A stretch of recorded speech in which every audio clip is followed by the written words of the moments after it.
All right, Zach, we're live. We're Welcome live on to a the live D3 show. Datacast live. Glad to be here.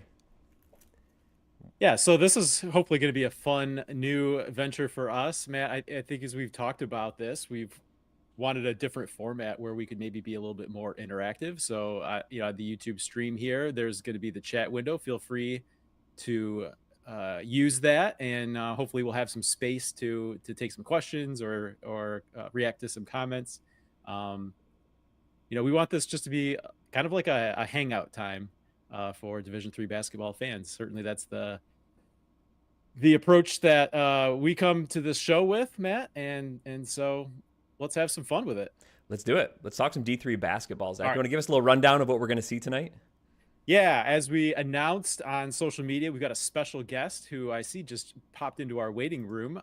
Zack Jadzak, an assistant coach at Illinois College, will be joining us here momentarily. And then we've got another merry band of misfits to talk about the top 25 picture we've seen in the men's basketball season so far. Yeah, you are one of them. Yeah, we have a panel of D3Hoops.com top 25 voters, so that'll be a lot of fun. Just we see the poll, Matt, and every week on the show we look at what your ballot is, but it's fun to get together and have a group of people to be able to hear a little bit more of the individual approach. So that's what we've got going on, Matt. I think this was perfectly timed because there was kind of a big game in our world last night, and so this was either going to be a Calvin win in the rivalry over Hope, and this would be a fun time to come in and just kind of bask in that glory. Or, had it been a loss, then it's just, we got this to focus on, turn the page and not have to worry about it. But of course, we're basking tonight. Another big rivalry game out east. Williams got a win over Amherst. So it was kind of a rivalry night in Division III. And Overtime, Matt, right? I think that was an any, overtime game. that was an overtime Yeah. game. Yeah. Just any jabs or barbs or just reactions to the Calvin Hope game you want to get in before we dive into the meat of the show. No, I think I posted it on social media, but you talk about these rivalry games and they're always going to be close. And often they are, but sometimes that's a team going on a 10-point run and a team reeling them in. It felt like 90% of that game last night was within one possession of each other. The biggest lead for either team was Hope by 6 and then Calvin by 5. So it was never more than 2 possessions on either side. And that's what you like to see in these types of games. It gives everyone on both sides heartburn, nerves. The players come up in the clutch. It was a fun Division III basketball game. Glad our team won, but either way, it was what you signed up for when you wanted to see the game. Yeah, it was one of those great rivalry games that just how great it was depends on which end of the result your team was going to be, but definitely a great win nonetheless. All right, Matt, let's bring in our guest, our first ever guest here on the live show, the D3 Datacast What's up, Live. guys? Hey, What Zach. is up? Zack Jadzak joining us, assistant coach at Illinois College. And Zach, this has been a long time coming. And really, as I looked back, it's about as long time coming as it possibly could be. So I went Really? back. I went back in the records here, and it must have been just hours after we dropped our first official I didn't know episode that. that you DM'd us, and the quote was love the new pod. So clearly you were lying at that point. I don't know that we know what Yes. I don't know that we know exactly what we're doing now, but we certainly didn't back in episode 1. And you also tried to use your status as a former QCast guest I did. to, Yeah, I did to do be able that. to join us. Yeah. So just confirm for D3 Hoops Nation out there that you view the QCast as a stepping stone to be able to get onto the D3 Yeah. Datacast here. That seems I to be the will. approach that you were taking. I will confirm it just because I'm on this show right now. Yeah, I have to. Yeah, I forgot I did that with Bob way back in the day. Yeah. But no, extremely honored to be on here. I did say pod. I went back and looked today too. So I must I must have clearly been lying, I guess. But no, it's what you guys do for the D3 Hoops community, and Bob and Ryan and the whole host of them. I think is just tremendous. I remember back when I was playing, and there was really just not that much coverage of small college hoops. And now, seeing the talk on Twitter daily about every single league out there, it's phenomenal. You guys do a great job. So really appreciative of you guys having me on. Well, we do it because we love talking about Division III hoops. And one of the things that I've been impressed with, I thought it would be like random fans like us that watch the show. Sure. Zach and I talked to coaches, assistant coaches in particular, throughout Division III, and they're some of the people who've gotten our data or watched the episodes. So we come up with this theory that the biggest D3 hoops junkies out there are actually these assistant coaches throughout D3, scouring the internet. Like you obviously you've been on the QCast. You were one of the first people who messaged us about our show. So what is it about assistant coaches in D3 basketball that makes you like small college basketball junkies? I think, they talk about got to be in the grind, right? And I think, one of the questions I was going to have for you guys was like, how long does it take to prep for one of these shows? Like when you're going through any which one of them. But I think it's kind of like a mutual respect of seeing the work that's put in on both sides. And, obviously everyone wants to see, their team's name pop up somewhere. And so it's just, I think it just comes down to that respect part, and wanting the publicity for D3. I know for me, I had you guys on, I still do, like when I would do scouts, back in the day at BV, I'd sit at my desk, when you guys would drop an episode, turn it on, and it gives you something to think about other than just watching film for, the next 4 hours. So, yeah. All right, you mentioned being at Buena Vista, and we talked about your appearance on the QCast. So I actually last week, as we were setting this up, I went back and I listened to it, a long time ago. Sure. I went back and I listened to it again, and there was so much that was still relevant, so much good advice just about lessons that you've learned as the path you've taken. So go back. I don't want to rehash that because, like I said, I think it's still relevant. It was QCast season 1, episode 20, and that was while you were still at Buena Vista. Yep. So I guess let's just kind of pick up where that episode left off. You've since moved from Buena Vista. You're now an assistant coach at Illinois College. Yeah. So talk about that transition, and let's use the opportunity to talk about the Blue Boys, specifically. What is a Blue Boy? Buena Vista, the Beavers. I'm very familiar with what a Beaver is. Yep. But Blue Boy, that doesn't like immediately bring up an image. So Sure. Can you inform everyone where the Blue Boy nickname comes from and like what that's all about at Illinois College? Yes, I will. So from my knowledge, it comes from way back in the day, when the college kind of first opened, and the war was going on, and I believe it was the whole senior class from Illinois College, the males, they went and fought in the war, and so they got the nickname the Blue Boys, and so it's kind of stuck with the college ever since then. That's to the best of my knowledge. It's one of the first things I looked up in May when I got the job, because I had the same question. I was like, I have no idea what a Blue Boy is. Right. But it's kind of a cool backstory. And then you mentioned the transition piece going from BV. Yep. Yeah. So spent 5 years there. Really good time. I have nothing but good things to say about everyone over there. And it was just time to get closer to home.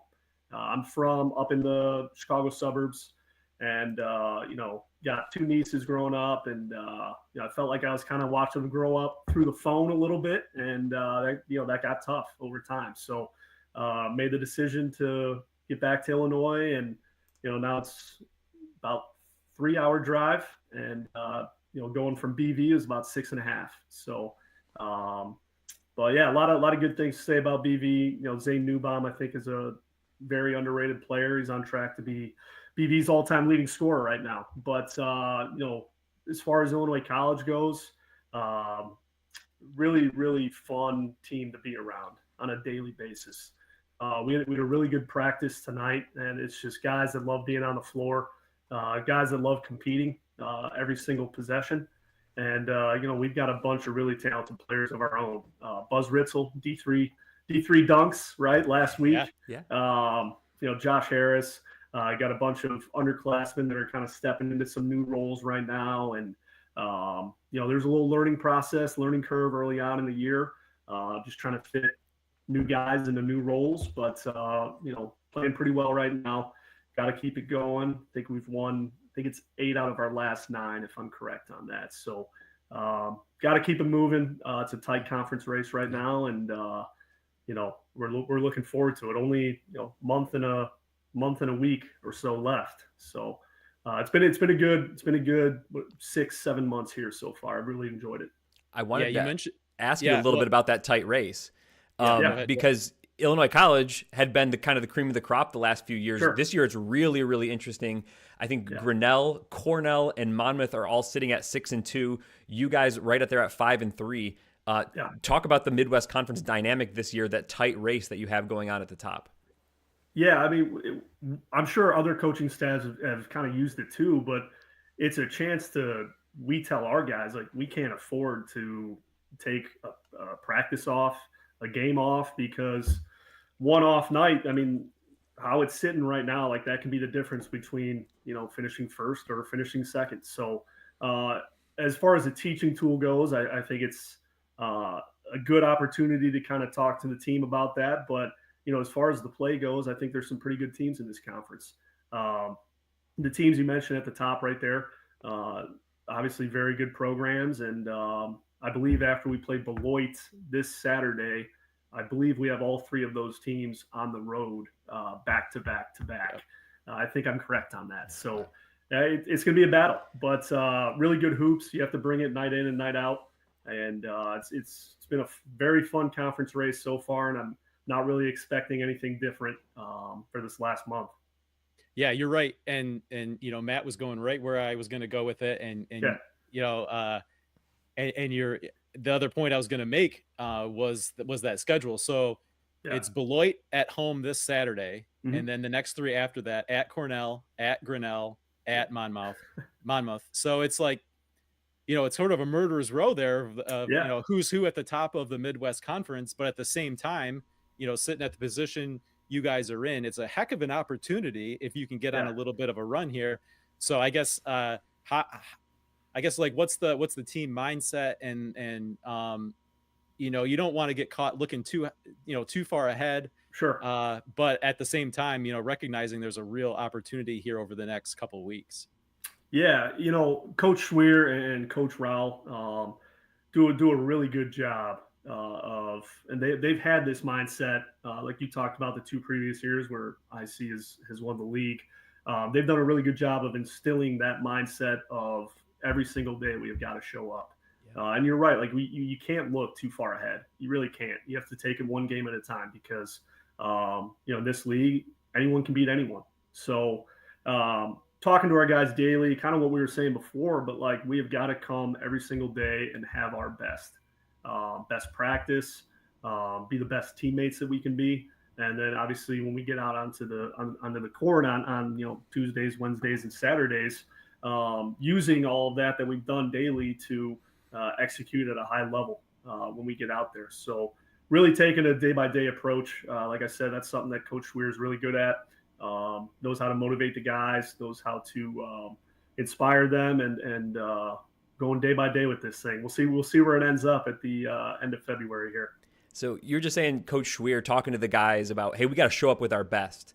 Does it feel like every night for you guys in that conference, you have a target on your back? The other team is trying to hunt you down because you've been the champs. Even though it's a tight race right now, it feels like they're giving you something a little extra almost. Yeah. That's almost a little.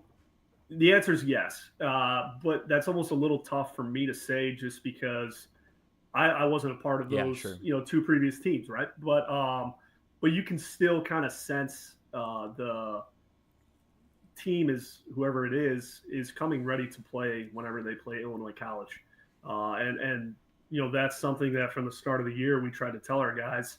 There is going to be that target on your back, and you have to be ready for it. And so, yeah, I mean, that's something that predates, my time here with the work that they put in previously. But those were those groups. Now this is the group that has to, deal with it and do their own thing. So it's a really good opportunity for this current group, right, and future groups to do their own thing and make their own history. So yeah, it's a great question. So I'm wondering, this is your first year at Illinois College, but I'm wondering if there's something familiar about the way this conference race is playing out from your experience last year being in the American Rivers, where it was, I think the American Rivers for a number of years has been an underappreciated or under-recognized Sure. conference for how good it was. And then last year was like a real breakout year, Yeah. for a four-bid league. And it was really like a 5 or 6 team race throughout most of conference play. Yep. And it's like that's kind of what it's shaping up to be here in the Midwest Conference. Matt kind of went through the standings, but then you can add Lake Forest and Ripon are Ripon, both 4-4 right behind that group. So that's a 6-team mix that's all within a couple of games of each other. Does it feel kind of familiar to like the dynamic you experienced in the American Rivers, where you just have like all these teams and you feel like there's 6 teams who could win this league? Yeah, it's very familiar. That was something that was on my mind, actually. I meant to look that up. I didn't know how to do it, but seeing what the ARC race was at this point last year compared to obviously the top 4 teams are separated by half a game, I think it is right now this year. But on the coaching side of things, it's good experience having gone through what the ARC had last year. That was just a gauntlet, night in and night out. He went from Cale Schmidt to Jalen McCants and Sam Kilberg to Van Gorp to Peter Lash and Carter Glenn and the Wesleyan guys. So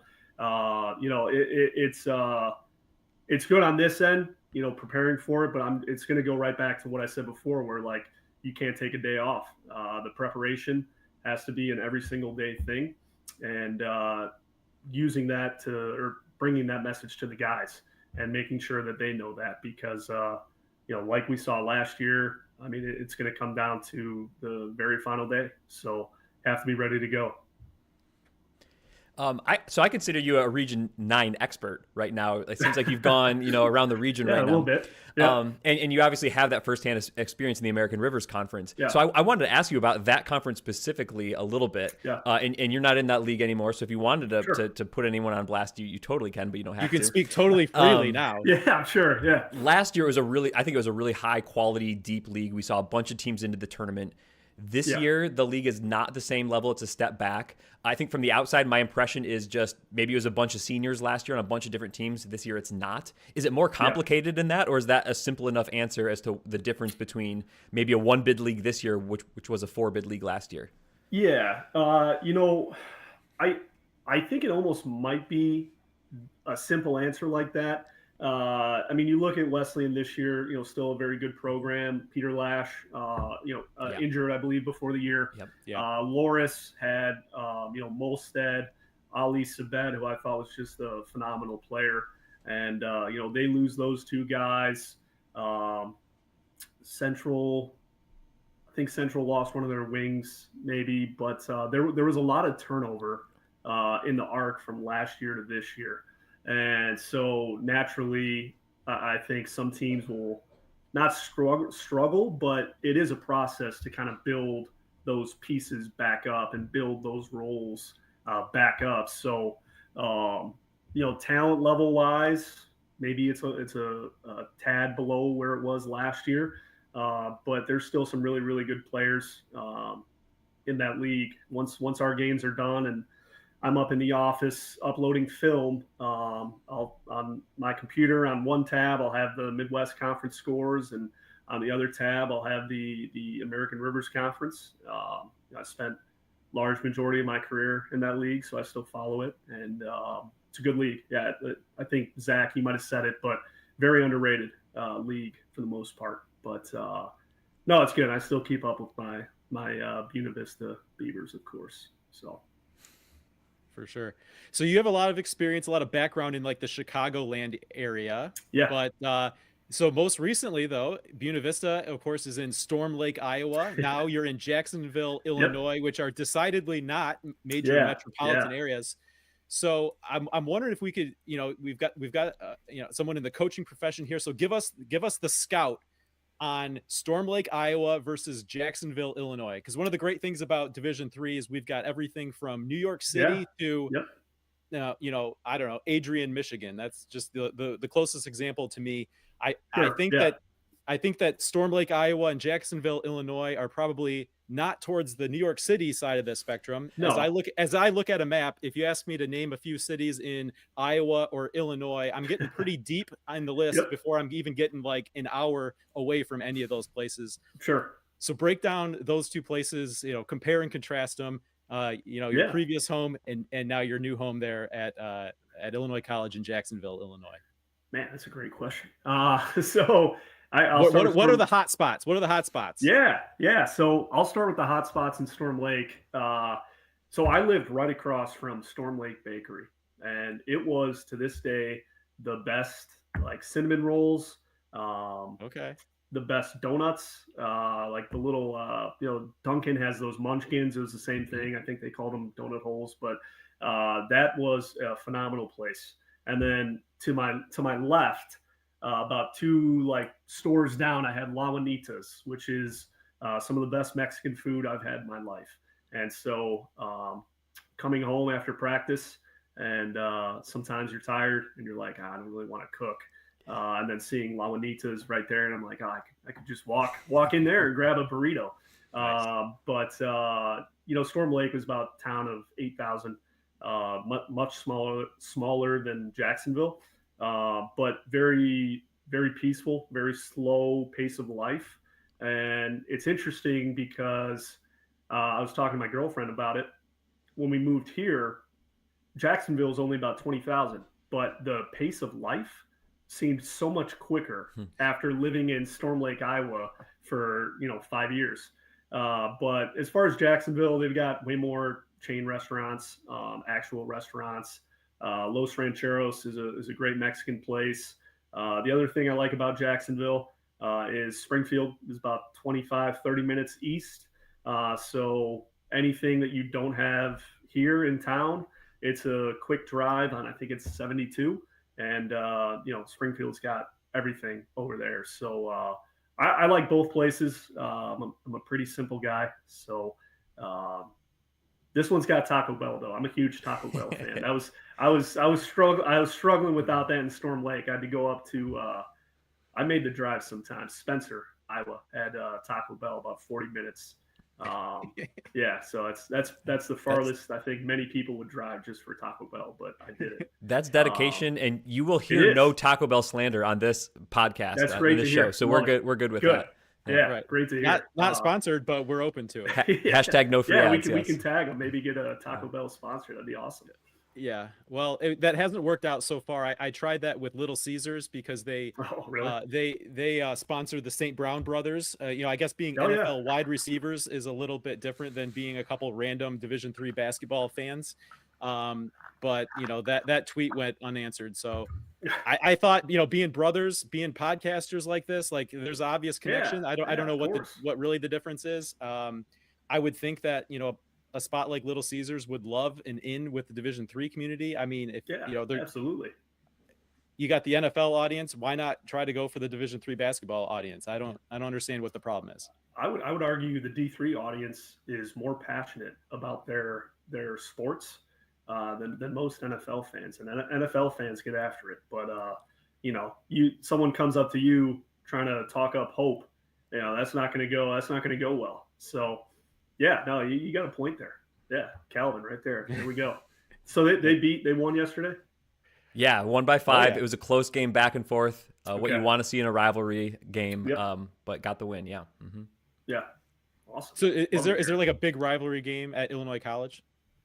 Ours over the years, the way it's been explained to me, is it kind of fluctuates based on how like where you're at that where your program's at that time. Coming into the league, or when Coach Schweer first got here, as IC kind of made their climb up the standings, they're kind of fighting with Cornell a little bit to get that first place spot. Obviously the last 2 years it's been Grinnell. They're having another fantastic year right now, and we still play them twice. And obviously with the system, it's just a high-paced, electric game from what I hear. So I haven't faced the system in 10 years. My first year at Blackburn, I had no idea what I was doing. But it was Greenville, obviously. But Um, so yeah, I would say right now it's Grinnell. They beat them last year for the conference title. I think Grinnell beat them both times in the regular season. So that's kind of been the hot matchup last couple years. So one thing I wanted to ask, and maybe we can let you go after this one, but Sure. Yeah. assistant coaches, everyone in D3 has to do so much. What's maybe Yeah. one thing that assistant coaches do or have on their plate that's maybe either interesting or people just don't know about? That like, hey, we got one of the guys in the coaching staff doing this, or what's like the most, I don't know if you want to call it random thing that you end up finding yourself having to do, just at any of your stops, right? Not even just now. Yeah. No, that's a great question. I'll give that. I'll give that two answers. The first answer would be you might find yourself being like a graphic designer, trying to design like blocker, nameplates. Yeah. And that's something I had absolutely zero experience in. Did that a little bit at BV. Our other assistant, Coach Jay, did that here for IC. But there's just so many random tasks throughout the year that you really have no idea are going to pop up. But I figure out a way to get it done. Google has obviously been a great friend to all D3 assistant coaches.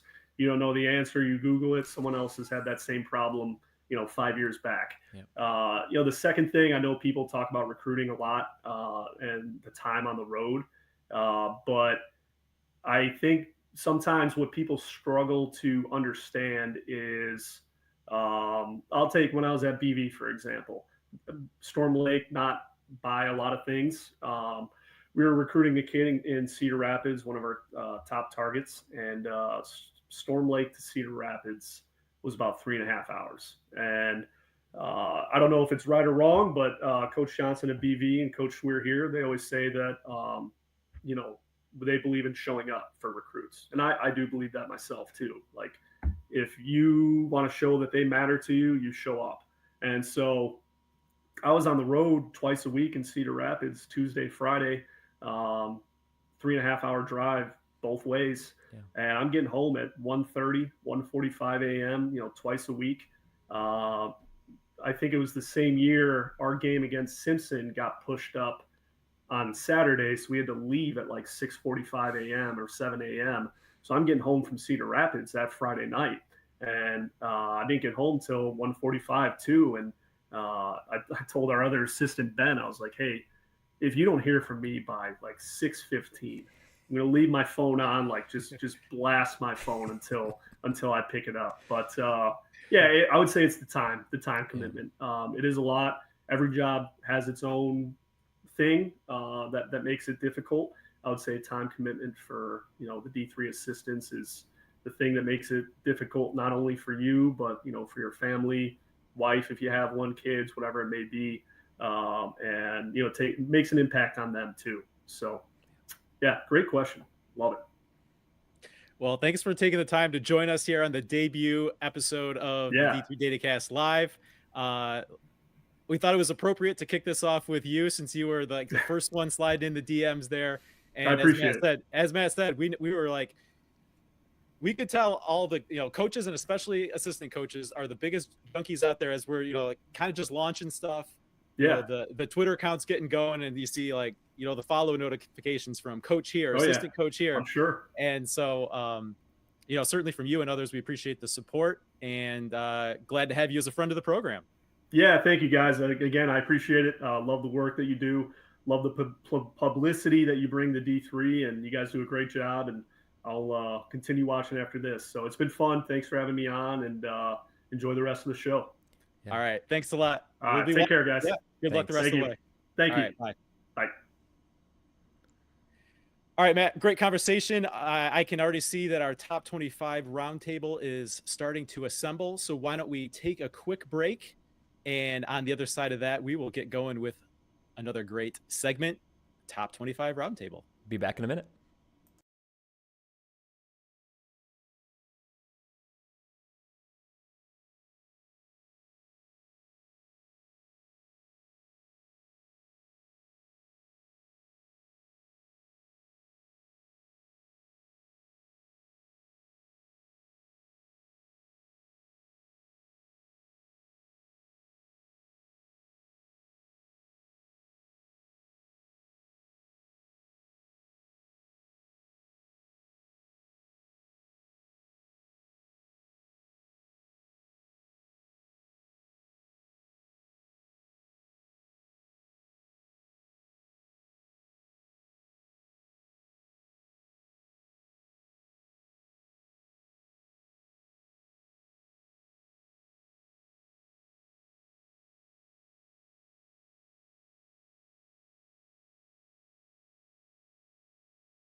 All right, we are back live with D3 Datacast live. Zach, we've got a special panel with us. Why don't you let us know who's in the room with us?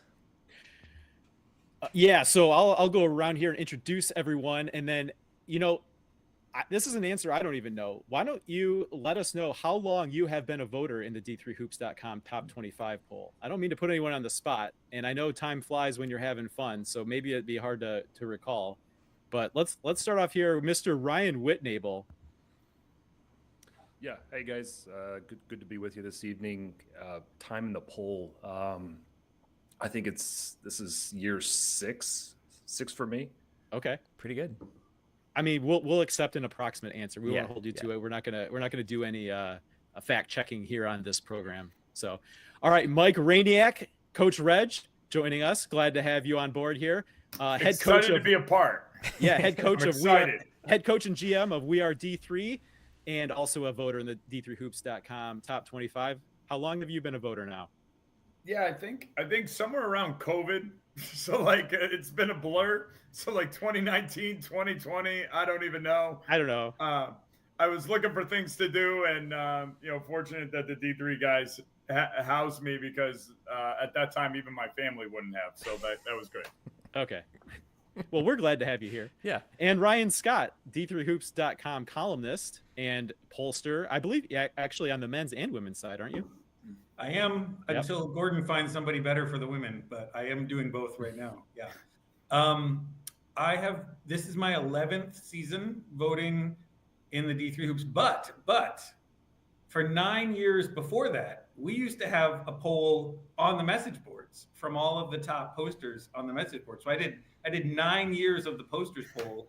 I remember the posters and then poll. 11 for this. So that's 20 years that I've been voting in some semi-official capacity. So you were I like that poll. Yeah, you were a seasoned veteran as a rookie then. Yes. There was always a low-level rumor that Pat Coleman hated the posters poll and wanted to take it down, but not a low-level rumor. That was true. Very true fact. Okay. And then the junior voter in the group here, Matt. I honestly don't even remember. Is this my third year? I think so. I think it's my third year voting in the poll. Yeah. I think so. Okay, great. Glad to have all of you. And I know at various points, some or all of you on at least occasional basis have made your individual polls public, which is also awesome to see. But let's take it to the next level with, getting together and talking about it a little bit. And I think where there's disagreements is, is the space that things are most interesting. So let's start here. Maybe not someone you voted for, but is there in your pool of watch list or teams that you're thinking about, is there a team that's in that bucket for you that might be a surprise to the other voters on our panel here? And I don't know, Matt, let's just you as the co-host, I'm going to have you start off here. I'm going to put you on the spot because you're on home turf. So. I've got to be ready. Yeah. So is there a team that you've kind of had your eye on that you think might surprise the other three in the room here? I mean, this is going to be a cop-out answer because no one's going to be surprised that a Calvin guy was considering this. But honestly, when it came down to number 26, so the first spot out last week on my ballot was Calvin. And I didn't think they were going to be that close. But when I started putting them in, I thought like, oh, shoot, they might be 25 this week, meaning this last week. But I did not end up having them in. I was looking at some SCIAC teams. So Cal Lou and Claremont Mudscripts got in just above, but they were actually pretty close for me last week. Yeah. And Ryan Scott's pointing at himself. I think he had. I did vote for Calvin. You did? Okay. Yeah. I know on your. All the points came from. So it can't be a surprise when they're actually getting poll points, Matt. That's a bad answer out of you. Let's try to get something better out of someone else here. I don't know if someone's got one that they are really. Yeah. Okay, Reg, let's go. Pitt Bradford. I was the only one to vote for them, and I'm telling you, like I've watched them a couple times. Their one loss is Worcester at Worcester. Okay, so they got that loss there. Okay, whatever, but they have taken care of everything else. And I'm not sure they're going to get challenged until probably NCAAs. But they're like that's that prototypical team that we don't talk about that makes it past the first weekend. I guarantee it. It's like that type of MO of a team that they're going to be scrappy. They press well. They got some good stuff to them. I'm not saying they're the best team in the world, but I'm saying like they've taken care of business with what they've gotten. They beat Case Western. They lost to Worcester. I'm looking kind of at their schedule right now. Early on, it looks like kind of they were scheduling to get momentum, but they can score. Like they're putting up 100 points like consistently. Ton of fun to watch. Yeah, and like high up and down types of stuff. They're not the greatest defensive team, but they can score and they can play hard. So I'm kind of interested to see where this train goes. Like I think like as with all of us, those last 5 spots on the ballot could be like literally the next like 15. Like Calvin's on my radar, all that types of stuff. Like I'm struggling, especially with some of the West Coast teams too, which I'm sure we'll get into. But yeah, I'll piggyback off that. I've also considered Pitt Bradford. For me, it's when you look at some of the analytics behind the SOS and all that, it's not super impressive. They've had one game, as you mentioned, against a top tier team. They lost that game to Worcester, but they were pretty competitive in that game and really in it till pretty late. The only real game of note that they have out of conference was a win against Case Western. Case Western a little bit down this year, but I would have liked or would like to see them have some more of those data points against some teams in that 25 to 50 range where we can really judge where they are in the back half of the ballot or if they belong in the back half of the ballot. Another one I've considered that I don't think was getting any votes this week is Gustavus Adolphus out of the MEAC.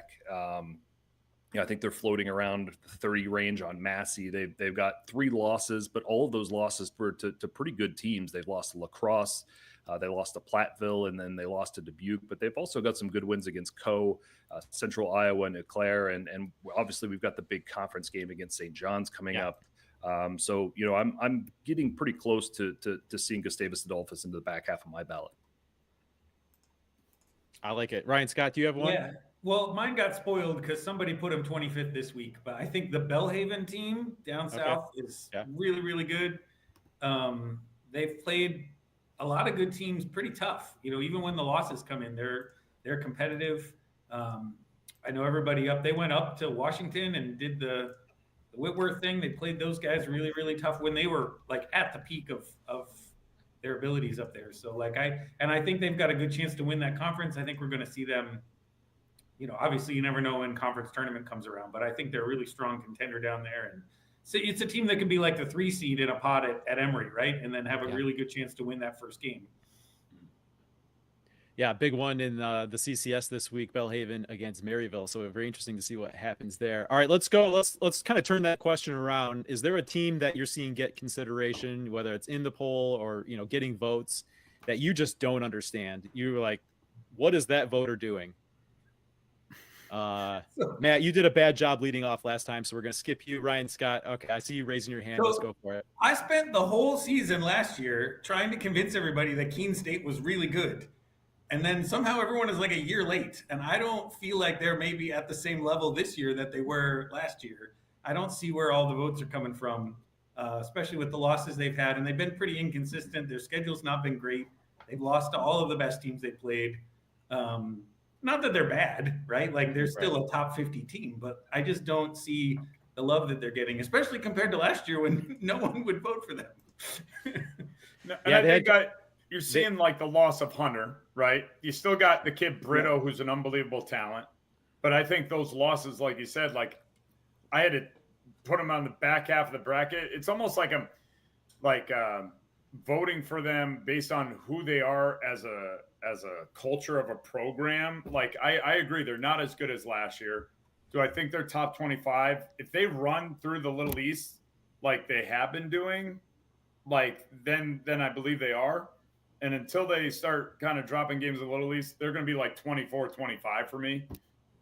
Even if they've won 6 in a row or 7 in a row. Some dude like blasted me on Twitter for that, but whatever. Well, in some ways, it's actually kind of impressive that they're still like in this mix when you think about they're on their 3rd coach in 3 years, right? You lose any program loses a player like Hunter. I mean, even if you have a great player like Brito coming back, that's a significant loss. But they did make that trip to Wisconsin. It was kind of an ugly trip with losses to Oshkosh and La Crosse. I think they played La Crosse, yeah. Okay, yeah, two games out there against WIAC teams that didn't go well for them. But yeah, I guess. I didn't really think about it till now, but you think about just like the staff changes there, and that's been a lot of turnover in the last couple of years for a program that, I agree with you, Ryan. After that Wisconsin trip, I was like, they've got to just be falling out of the poll completely. But they've snuck their way back in here. Yeah. All right, it's not like they don't. They have some decent losses, right? But it's like, Right. 6 points at Western New England, 4 points at Williams. They 4 at beat Connecticut Tufts, College at home by 5. Like, that's the kind of resume that gets you like 40th, right? Not 23rd. Mhm. And that's a head scratcher to me. All right, Matt, we'll let you out of the penalty box. What's your as you look at the teams getting in or getting votes that you're just like, what? Yeah, first of all, I have to make sure I did not vote for this team. Okay, Whitworth is number 18, and I had been voting for them, but I did drop them. They have a good win at Cal Lu. That's a really good win. But then other than that, I don't see like a ton of other great signature wins. Plus, they have a loss to George Fox and a loss to Pacific Lutheran. And it kind of feels like if you have those 2 losses and you don't have a ton of great wins, I can see voting for them in the poll, but that's like, you're talking about maybe a 24, 25 spot. They're up at 18, which just feels really high for me. And I don't see that much for Whitworth right now. It's a good team, a team you don't want to play in the tournament necessarily, but it feels like there's maybe other options to go to right now. Yeah. Just got a win over Whitman, which, maybe helps a little bit, but yeah, you're right. It seems like they've reached a point where, the kind of questionable, at least in terms of top 25 consideration, losses are, outweigh that one kind of really good win that they have. They've not been as strong coming after the holidays. That weekend they did Belhaven and Hardin Simmons, and then they played, who was the other one? Oh, Shriner, really, really tough. And they looked great then, but they have not looked at the same level since they've been back from break. I have a tough one to kind of gauge, and I vote for them high right now, but it's more so the fact that we're kind of all voting for them high, and I don't know how good they are, is Wisconsin Lutheran. I really struggle with that one, and like they're like about $1 billion and one or whatever they are. What are they? Like 14-1, 15-1, something like that. But they haven't, like, that strength SOS is a little bit shaky. And like they're gonna come in probably like whatever in 2 or something like that. Do I vote for them at 7? Yes, because of just like they keep winning. But I don't necessarily, in my heart of hearts, believe that they're a top 10 team in the country. I want to be wrong on this one. I do. I mean, maybe you guys probably watch them more than I do. Yeah, go ahead, Ryan. Yeah, no, I wonder how much Wisconsin Lutheran's ranking today is based still on the NCAA tournament game last year. Was it WashU? Yeah. That they looked real impressive in. They got a lot of preseason love. They started really high, and I feel like they've kind of stayed there again because of that 15-1 ranking. There hasn't been a reason to really drop them from that position, but we really don't have a ton. They do have some quality wins. They beat Trinity, North Park, St. Norbert. So certainly a top 25 resume, but are they really a top 10 team in the country? Yeah, it seems like there's a ceiling there, right? And I guess you guys will have to tell me in terms of top 25, actual voters here, whether you feel that way. But when you look at some of the teams that have been in like the top 5 mix, and maybe it's just a function of schedule, that there's just seems to be a ceiling, especially when they go out and drop a game to Illinois Tech, which can happen. But when you have a schedule that doesn't give you the opportunities to come up with some of the wins that these other top 5 teams have gotten, it just seems to me like they're kind of capped basically where they are now. Yeah. And this is a situation I'll look at the computer rankings. This is going to be a surprise to everyone. I will look at the computer ratings and try to inform my positions. And they like Wisconsin Lutheran well enough, right? In that like 10 to 15 range. So if we're voting them around that range, I think that feels okay. Like we said, they don't have a lot of opportunities to really show themselves against top opponents. But what they've done so far, I mean, that Illinois Tech is bad.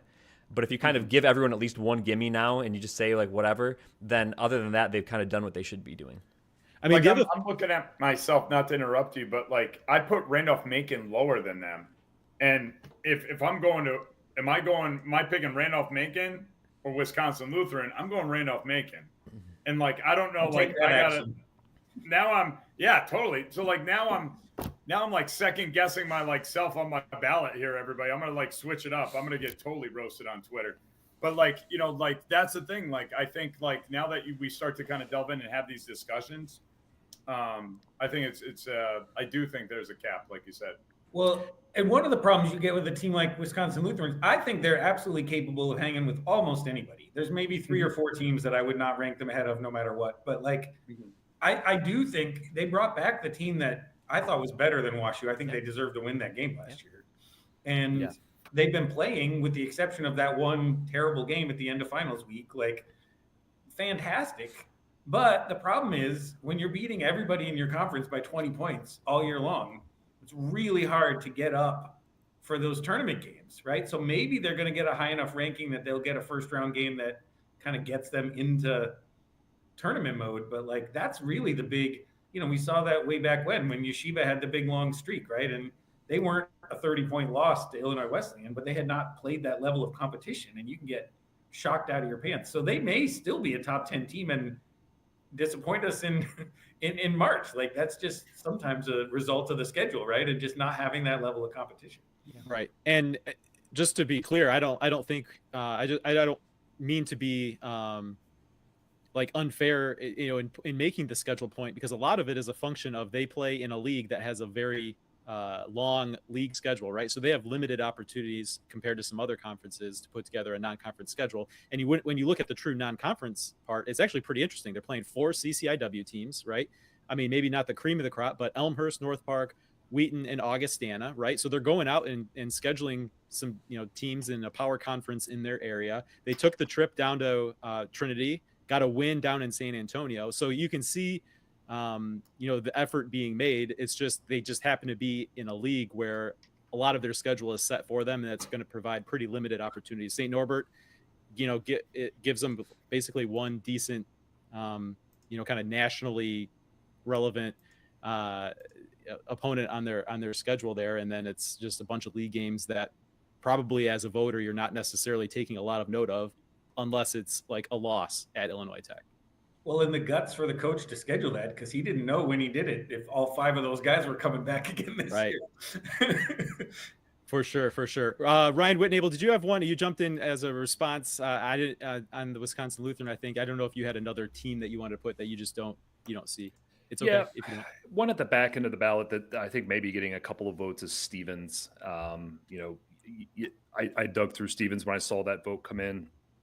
13-3. No wins over the Massey Top 100. They played a couple of games against Catholic and Hamilton that they lost. I think their best win is a 9-6 Oswego team who's struggling a little bit more than we're used to in previous years. Just not a whole lot there for me to jump in with a top 25 vote, especially with how competitive I feel like the back half of the ballot is. I did have another, but I'll save it. I'll put it back in my pocket for the next conversation if it comes up again. All right. Sounds good. All right. Next one here. I'm wondering if any of you have any problem children in your ballot, a team that just seems like consistently week to week, you don't quite know what to do with, a team that maybe you rank or don't rank, that you don't feel satisfied, but you feel like, it is what it is. I understand there's probably going to be a handful of those in any given week, but are there any teams that have consistently been that through, a large portion of the voting season here so far? I think for me, it's figuring out two conferences. Okay. 2 conferences. The Roanoke, Virginia Wesleyan, that group. Okay. And then also it's whoever beats who that week gets a vote from me. And then it's also the other conferences, NJAC, Stockton or TC&J. And then whoever wins that gets my vote. So those 2 conferences, they're really good conferences, but there's no for me, clear cut, cream of the crop, because they're just beating the crap out of one another. So I'm really having a tough time discerning that from week to week. It's like yo-yoing back and forth. Yeah, I was going to use the same word yo-yo to describe Roanoke in my ballot. It feels like they're in, then they're out, then they're back in. I think Virginia Wesleyan just popped in the same way. Another team, Keene State, who we already talked about. It's just week to week hard to know what to do with some of these teams. And it's not always what that team did this week, but it's like other teams in that 15 to 25 and beyond range of like, oh no, this team lost and you got to rank someone 25. So does that mean Virginia Wesleyan's now back in the mix? And then I thought like, I'm ranking 4 ODACs, and the ODAC is good, and it's still good, but it's not last year's ODAC to me. So, like, is that too many ODACs in the top 25? But yeah, I was right there this week, and I did rank both Virginia Wesleyan and Roanoke, but every single week I'm not quite sure what to do with those teams. I think they're good. I just don't know how good exactly. I mean, maybe it's not tough because I think I have a pretty solid understanding of what I think, but NYU, I've been voting a lot lower than everybody else. And I don't know. I think maybe I'm relying a little bit more on eye test sometimes. I try to watch a bunch of these games over and over again. And I think like that's a team that's really, really good, but doesn't feel like they're quite in the top tier where they have been. But at the same time, like when you're winning games, right? Like how do you rank the results? I was at Guilford last night talking to all those people about ODAC games, right? I watched Guilford out on the floor, and the talent there makes it feel like a top 3 team to me. But they cannot put it together for more than 10 minutes at a time.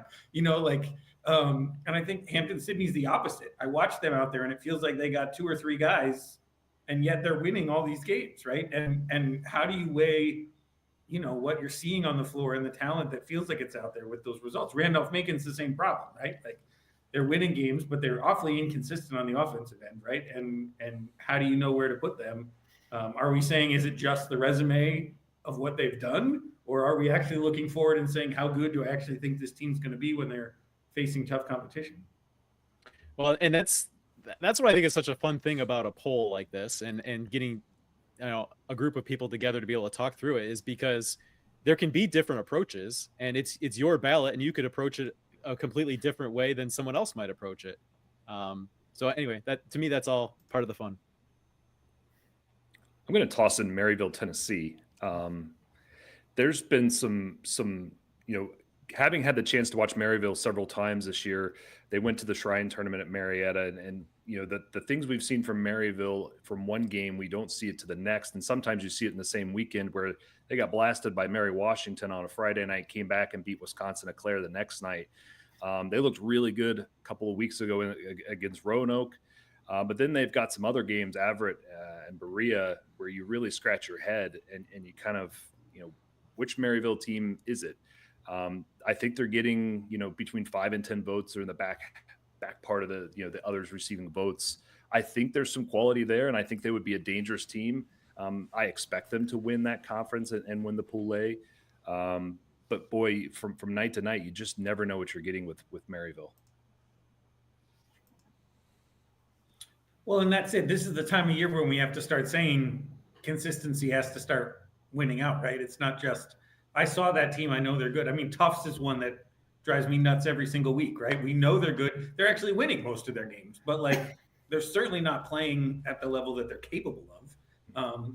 And how much do you trust they're going to get there, right? Like that's what everybody said at Guilford last night. It's like, yeah, we're not playing very well, but coach will get us there by the end of the year. And that's probably true, but how do you know that? The NESCAC just in general is tough to figure out. Kind of like I think Wesleyan's starting to rise, obviously. Mm-hmm. But I still think there's some like teams that are like kind of waiting in the wings that could get hot. I think Hamilton could get hot with kind of their group. They're sitting at 1 and 2 in the conference, but they lost to like Wesleyan and Trinity. Okay. Mm-hmm. So like those are some heavy hitters, but I think if they can put it together, Tufts is like one of those that drives me nuts as well. Ryan, they're kind of like, what they can be, but then they struggle at times. It's kind of a weird team.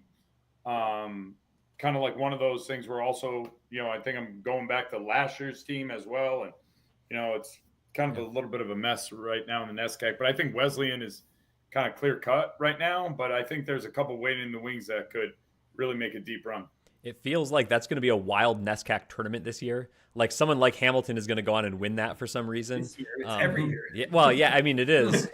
It feels like every other year it's like the 5 versus 6 in the finals or something. I don't know if that even works out mathematically, but something like that will happen in the NESCAC. All right, one more here.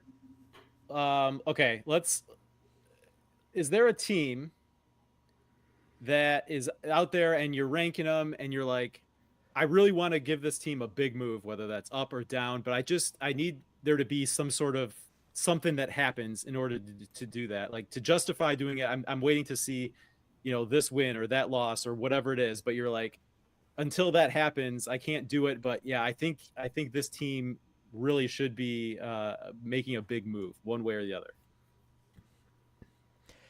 I'll start with Calvin. I've seen Calvin play really great games that they've lost this year against teams that we consider in the poll the elite of Division III. I am really excited to watch Calvin and Trine go here. What is it, next week? Yeah, next Wednesday.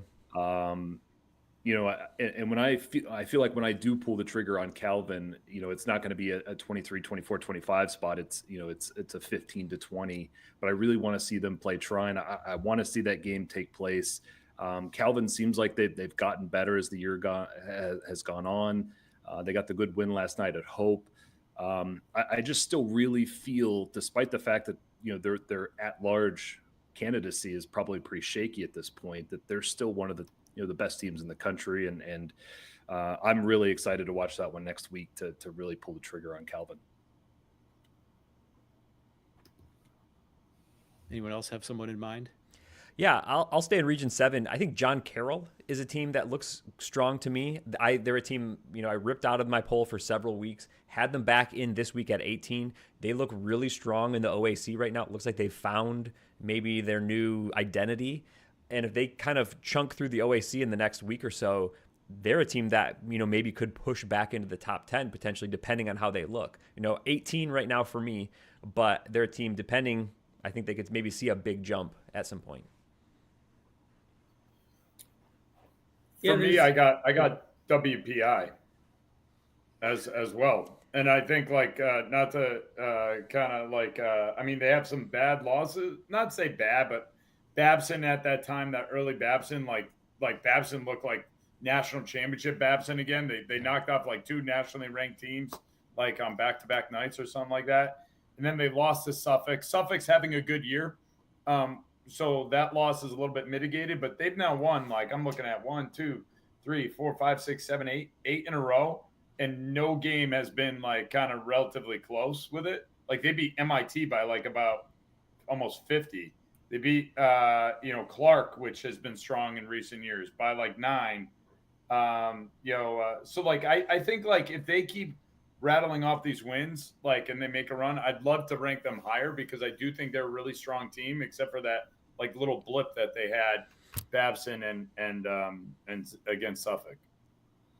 And those were the two teams that actually were first that I was thinking of. Was John Carroll. Feel like they figured out how to kind of gel back together again after losing Chacon. And WPI, for me, the biggest thing is how much they're scoring, because they have typically been a defense first team, and the fact that they're scoring this many points speaks really strongly to the depth and the ability that they've got when they get into tougher competition.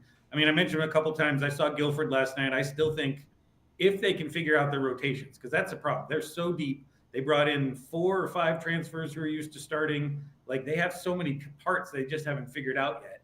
I think they could be a top 10 team if they can figure out how they're going to make that work together. But the other one, St. John's, I got to see him in person when they were here at DC. There's a number of those teams that happen every year that they've just got a ton of seniors. They don't make any mistakes. They just play at a consistent level all year long.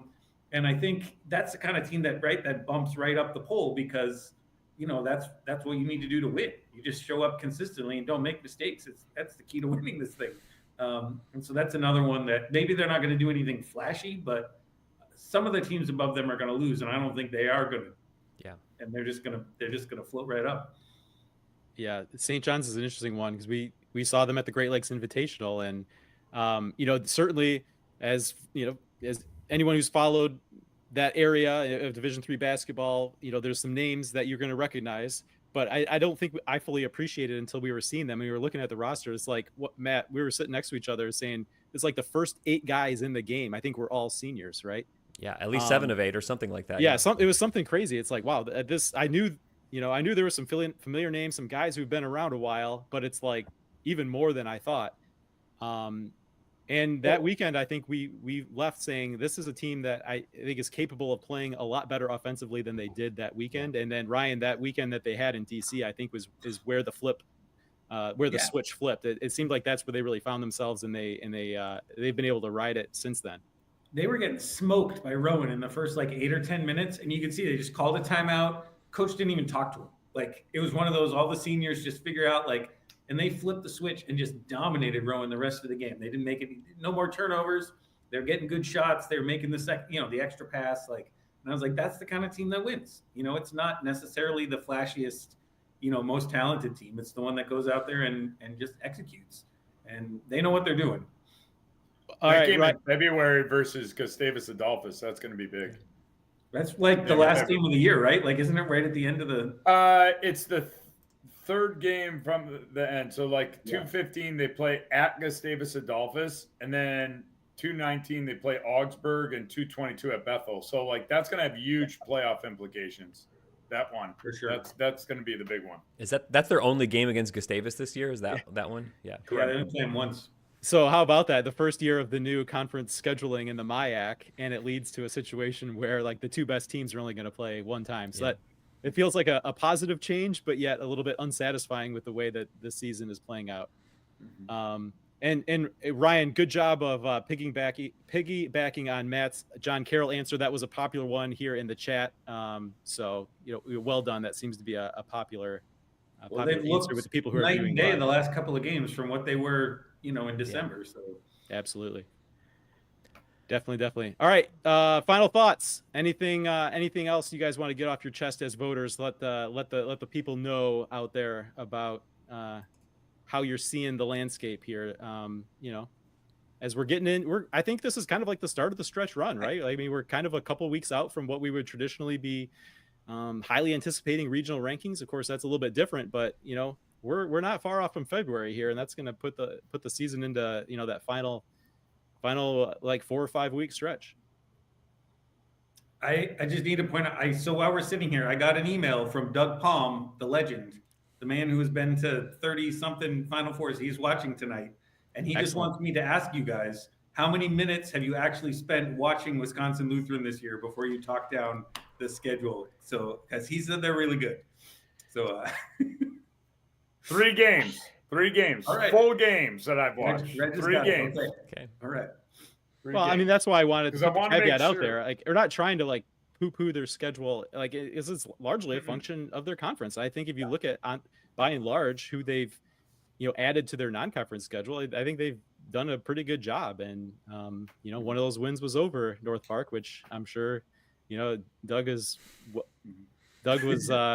real tuned into that one, and probably not glad to see it, because I think it was a big margin, wasn't it? And even the recognition they're getting, they got 2 guys on the Bevo Francis 100 watch list, like from Wisconsin Lutheran. Like, that's unheard of. But that's another team, like we just talked about, St. John's, should be senior laden. They should be knowing what they're doing, and I think they're performing like it this year. That's what you want to see. Okay, one of those is Catholic too. The same way, they've got like 7 seniors out there, and they may not be like national contenders, but you're not going to want to see them the first weekend for sure. Well, let's